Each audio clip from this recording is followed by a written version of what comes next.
বন্ধুরা এই হচ্ছে শান্তিনিকেতনের যে পৌষ মেলার মাঠ সেটি। এই বটগাছটার নাম হচ্ছে তিন পাহাড় বটগাছ, তাই বিশ্বলয় বইয়ে সহজ করে দেওয়া হতো। কুমোরপাড়া গুরুগাড়ি যে কবিতা তোমরা শুনেছো সেটা কিছুটা এখানে, কিছুটা বাংলাদেশে হাট বসে শুক্রবার বক্সিগঞ্জ পদ্মা পড়ে। দেখুন আমরা এই মুহূর্তে চলে এসেছি যে উপাসনা গৃহ সেখানে, আর তার ঠিক পাশে রয়েছে এটা কি চিনতে পারছেন? তাল গাছ এক পায়ে দাঁড়িয়ে সব গাছ ছাড়িয়ে। কবিগুরু এই গাছটিকে দেখেই কিন্তু এই কবিতাটি লিখেছিলেন। এখানেই হয়েছিল বাহা সিরিয়ালের শুটিং। পলাশমণি গ্রামটা যে করা হয়েছিল বাহা সিরিয়ালে, এই যে শালবনটার ঠিক পরেই। ক্যাম্পাস চত্বর ঘুরতে ঘুরতে আমরা এখন এসে পৌঁছালাম সৃজনী শিল্পগ্রাম। এই হচ্ছে মূল প্রবেশদ্বার। সোনাঝুরি এলে এই আদিবাসী নৃত্য অবশ্যই আপনাদেরকে অ্যাট্রাক্ট করবে, বিশেষ করে মহিলাদেরকে। যখন পড়াশোনা করতাম, পড়াশোনা করতে করতে খুব ইচ্ছা ছিল শান্তিনিকেতন আসবো, সমস্ত কিছু এক্সপ্লোর করব, বাট তখন হয়ে ওঠেনি। শান্তিনিকেতন ভ্রমণের প্রথম পর্বে আমি হাওড়া স্টেশন থেকে ট্রেনে করে চলে গিয়েছিলাম বোলপুর শান্তিনিকেতনে। বোলপুর শান্তিনিকেতন স্টেশনের বাইরে বেরিয়ে একটা টোটো ধরে চলে গিয়েছিলাম আমাদের আগে থেকে বুক করে রাখা নবনির্মিত হোমস্টে মেঘবালিকা হোমস্টে। এই হোমস্টে রুমগুলো যেমন সুন্দর ছিল, তেমনই দাদাদের আতিথেয়তায় আমি মুগ্ধ। ওই দিন রাতেই আমরা গিয়েছিলাম কঙ্কালীতলা এবং বোলপুরের কেদারনাথ মন্দির দেখতে। এই ভিডিওটি এবং মেঘবালিকা হোমস্টে বুকিংয়ের সমস্ত তথ্য দেওয়া থাকলো আজকের এই ভিডিওর ডেসক্রিপশন বক্সে। আজকের এই ভিডিওতে বোলপুর শান্তিনিকেতনের কিছু সাইট সিন করব এবং সোনাঝুরির হাট ঘুরিয়ে আপনাদেরকে দেখাবো। তাহলে চলুন বন্ধুরা ভিডিওটা শুরু করা যাক। মেঘবালিকা হোমস্টে থেকে চেক আউট করে আমরা এই যে আগে থেকে দাদাকে টোটো বুক করে রেখেছিলাম, দাদা চলে এসেছে যথারীতি সময় মতো। এবারে উঠে আমরা সমস্ত কিছু সাইট সিন করবো। দাদা প্রথমে কোথায় যাব? আমরা ক্যাম্পাস যাবো, তাই তো? তাহলে চলুন, বাবু উঠে পড়েছে, যাওয়ার জন্য রেডি। যাবে তো? বেলু বেলু যাবে তো?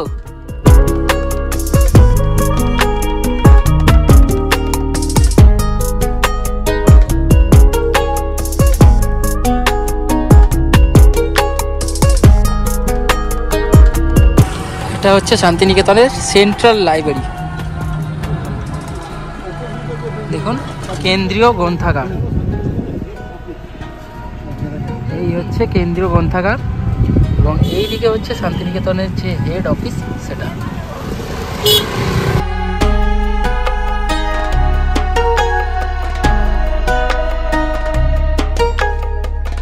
বন্ধুরা এই হচ্ছে শান্তিনিকেতনের যে পৌষ মেলার মাঠ সেটি। আগামী ডিসেম্বর মাসে এখানে 6 দিন ব্যাপী পৌষ মেলার আয়োজন করা হবে।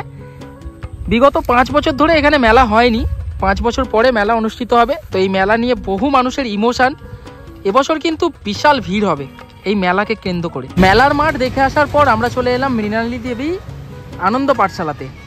এখানে মৃণালিনী দেবী অর্থাৎ রবীন্দ্রনাথ ঠাকুরের স্ত্রী, এই যে পৈতে করা আছে, এরকম জায়গায় বসে মাটিতে আসন পেতে বাচ্চাদের পড়াশোনা করাতেন।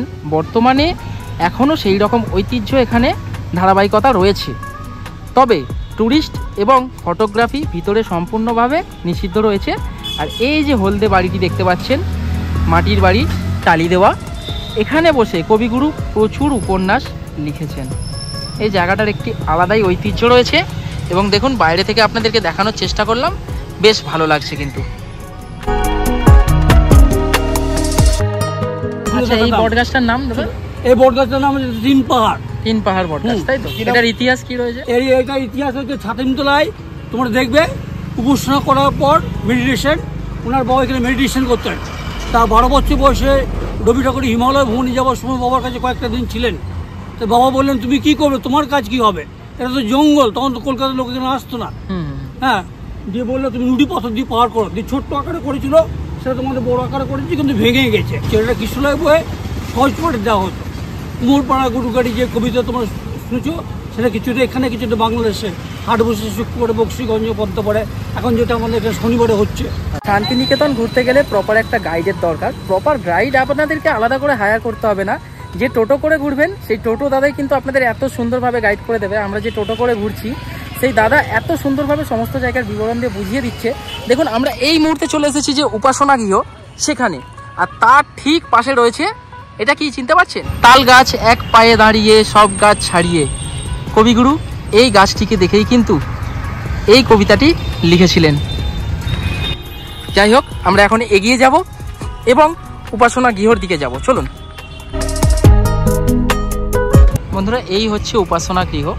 এখন ভিতরে প্রবেশ নিষেধ, যে বোর্ডটা আপনাদেরকে দেখালাম, তাই বাইরে থেকেই আপনাদেরকে দেখাচ্ছি। এই উপাসনা গৃহ করোনার আগে পর্যন্ত সর্বদা খোলা থাকতো জনসাধারণের জন্য, কিন্তু করোনাকালের পরে এখন বছরে মাত্র 4 দিন খোলা থাকে। সেই 4টি বিশেষ দিন হচ্ছে 1 বৈশাখ, 25শে বৈশাখ, 22শে শ্রাবণ এবং 25শে ডিসেম্বর।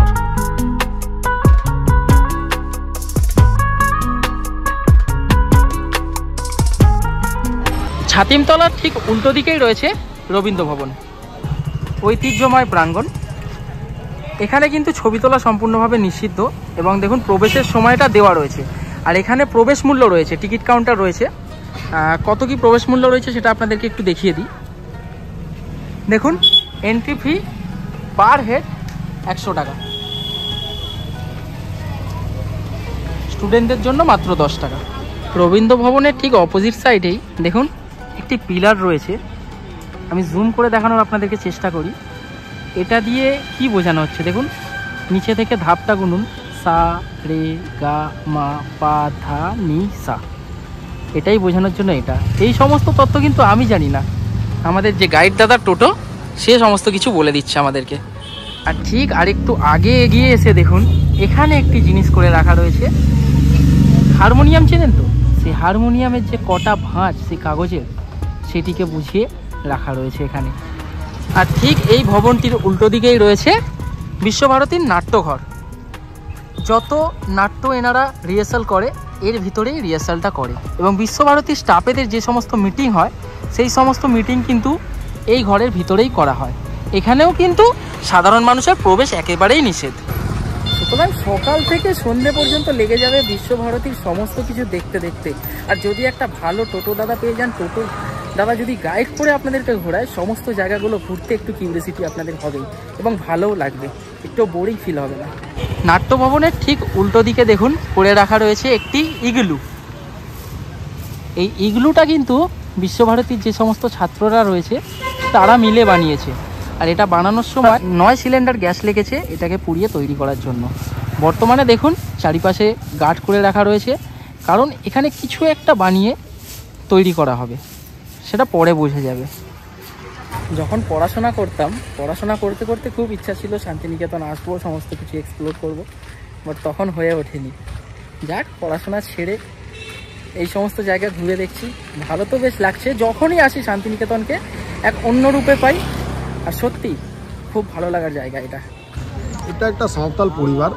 আগেকার দিনে সাঁওতাল পরিবার এক জায়গা থেকে আরেক জায়গায় যখন যেতেন তো বাঁক নিয়ে যেতেন কাঁধে, তো কিছু লাগেজ থাকতেন, ছোট বাচ্চা থাকলে সামনে থাকতেন, আর স্বামী স্ত্রী মিলে কোনো এক জায়গায় যাচ্ছেন এনারা। তো এটা আমাদের রামকিঙ্কর বেদ স্যার তৈরি করেছিলেন, নুড়ি কাকড় এবং সিমেন্ট মিলিয়ে টেক্সচার দাঁড় করানোর পর দূর থেকে ছুঁড়ে ছুঁড়ে ছুঁড়ে ছুঁড়ে তৈরি করেছিলেন। তার জন্য দেখুন এটা কোনো ফিনিশিং নেই। এই হচ্ছে মালঞ্চ, রবি ঠাকুরের যে পালিত কন্যা তার বাসস্থান ছিল এটা। প্রতীতি অর্থনীতিবিদ অমর্ত্য সেন তার বাড়ি। এখন আমরা পার করছি বিশ্বভারতীর খেলার ময়দান। এখানে ইনডোর এবং আউটডোর সমস্ত স্টেডিয়ামটাই রয়েছে। সমস্ত যে বিশ্বভারতীর প্লেয়াররা রয়েছে এখানেই নানান ধরনের খেলা প্র্যাকটিস করে থাকেন। ক্যাম্পাস চত্বর ঘুরতে ঘুরতে আমরা এখন এসে পৌঁছালাম সৃজনী শিল্পগ্রামে। আর এই ভিতরে প্রবেশ করে দেখার জন্য টিকিট মূল্য রয়েছে, ভিতরে টিকিট কাউন্টার। এই হচ্ছে মূল প্রবেশদ্বার। চলুন টিকিটটা কেটে ফেলি। এখানে টিকিট মূল্য 30 টাকা করে। আমরা 3 জন যেহেতু রয়েছি 3টে টিকিট নিয়ে নিলাম। টিকিট কেটে ভিতরে প্রবেশ করে ঘোরাঘুরি করবো, চলো।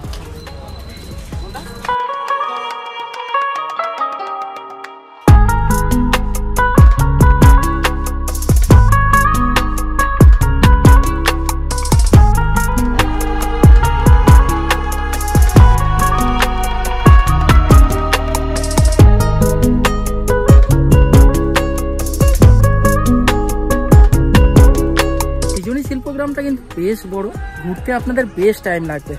আর অনেক কিছু শিল্পের নিদর্শন তো এখানে রয়েছে, যদিও আমাদের কাছে সময় একটু কম, তাই তাড়াহুড়ো করে যতটা দেখার আপনাদেরকে দেখিয়ে বেরিয়ে যাব আমরা সোনাঝুরির উদ্দেশ্যে।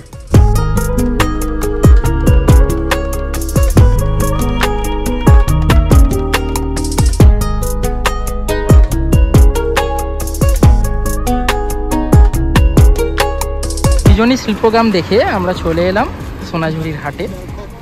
মানে শান্তিনিকেতন ঘুরতে এলে এই হাট দেখে না শেষ করলে যেন কিছু একটা মিস হয়। এখন দুপুর প্রায় 2টো বাজে। চলুন ভিতরে ঢুকি, কি রয়েছে না রয়েছে আপনাদেরকে দেখানোর চেষ্টা করি। চলুন।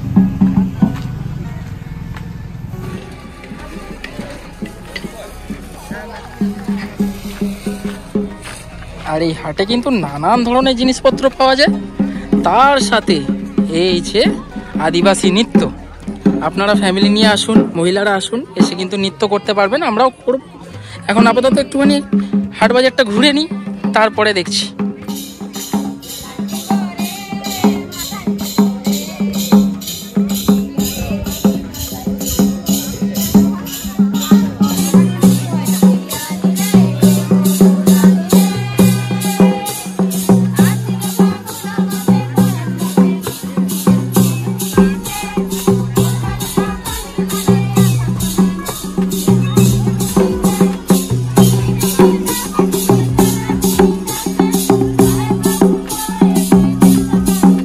সোনাঝুরি এলে এই আদিবাসী নৃত্য অবশ্যই আপনাদেরকে অ্যাট্রাক্ট করবে, বিশেষ করে মহিলাদেরকে।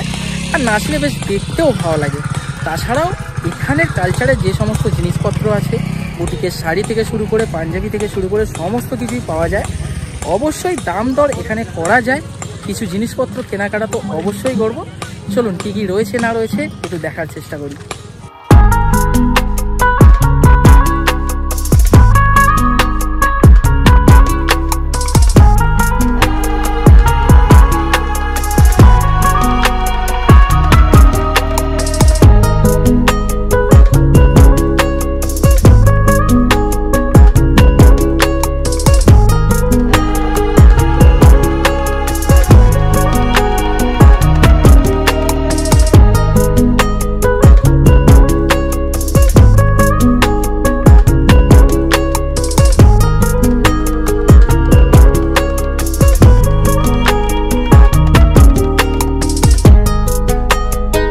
খোয়াইয়ের হাটে এসে তো নানান ধরনের জিনিস দেখতে পাবেন। তো এক দাদা গামছা বিক্রি করছিল, দাদা হাতে তৈরি করা গামছা বললো, হাতে তৈরি করা গামছা। তো আমি 2 পিস নিলাম, দাদা 140 টাকা বললো, আমি দামাদামি করে নিয়ে নিলাম। তো অনলাইন পেমেন্ট হয় দাদা, তাই তো? হ্যাঁ, মোটামুটি এখন দেখতে পাচ্ছি সমস্ত দোকানেই দেখুন এই যে অনলাইন পেমেন্টের ব্যবস্থা রয়েছে। সোনাঝুরির হাট ঘুরতে ঘুরতে নানান রকম জিনিস খাবারের তো ইচ্ছা হয়ই, তেমনই একটা দোকান এখানে দেখতে পেলাম। মৌসম্বির জুস, আনারস জুস, তরমুজ জুস, ডাবের জল, তাছাড়াও নানান রকম ফল আছে যেগুলোকে মাখা হয়। তো এখানে এসে এইটা দেখে সব থেকে লোভ হলো বেল মাখা। তো ভাইকে বেলের কথা বললাম, বেল মাখার দাম বললো আমাকে 50 টাকা। তো একটা বেল চুজ করে দিলাম, ভাই ভাঙছে বেলটা। এই হচ্ছে একদম পাকা কোয়াদ বেল বলে, তাই তো ভাই?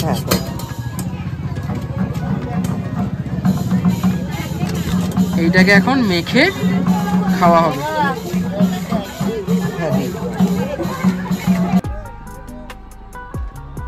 খোয়াই থেকে ফেরার পথে বা যাবার পথে রাস্তাতেই পড়বে এই শালবন।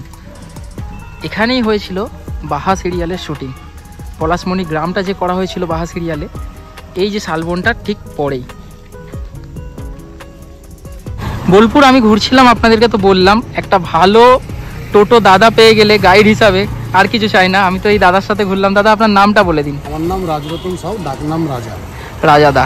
তো রাজাদার সাথে সারাদিন ঘুরলাম, এমনকি কালকেও ঘুরেছি। খুব সুন্দর, শুধু ঘোরানো নয়, ড্রাইভিং নয়, গাইড করে সম্পূর্ণটা আমাদেরকে ঘুরিয়ে দিল।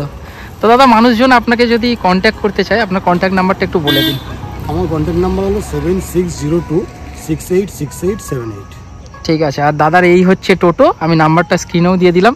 দাদা আপনার সাথে ঘুরে খুব ভালো লাগলো, আবার দেখা হবে কিন্তু। দাদা আমাকেও আপনার ঘুরিয়ে খুব ভালো লাগলো, খুব আনন্দ পেয়েছি। ঠিক আছে দাদা, ধন্যবাদ, নমস্কার। তারপরে আর কি বাড়ি ফেরার পালা। দাদা আমাদেরকে নামিয়ে দিল প্রান্তিক স্টেশনে। আমরা টিকিট করেছিলাম রামপুরহাট হাওড়া এক্সপ্রেসে, যে ট্রেনটা ম্যাচিং একদম সময়ে সোনাঝুরি হাট থেকে আপনারা ধরতে পারবেন প্রান্তিক থেকে। তাহলে বন্ধুরা ভিডিওটা কেমন লাগলো অবশ্যই কমেন্ট করে জানাবেন। চ্যানেলে প্রথমবার হলে অবশ্যই চ্যানেলটাকে সাবস্ক্রাইব করে পাশে থাকবেন। দেখা হচ্ছে নতুন কোনো জায়গার সন্ধান নিয়ে নতুন কোনো ভিডিওতে। ততক্ষণের জন্য সবাই ভালো থাকবেন এবং সুস্থ থাকবেন।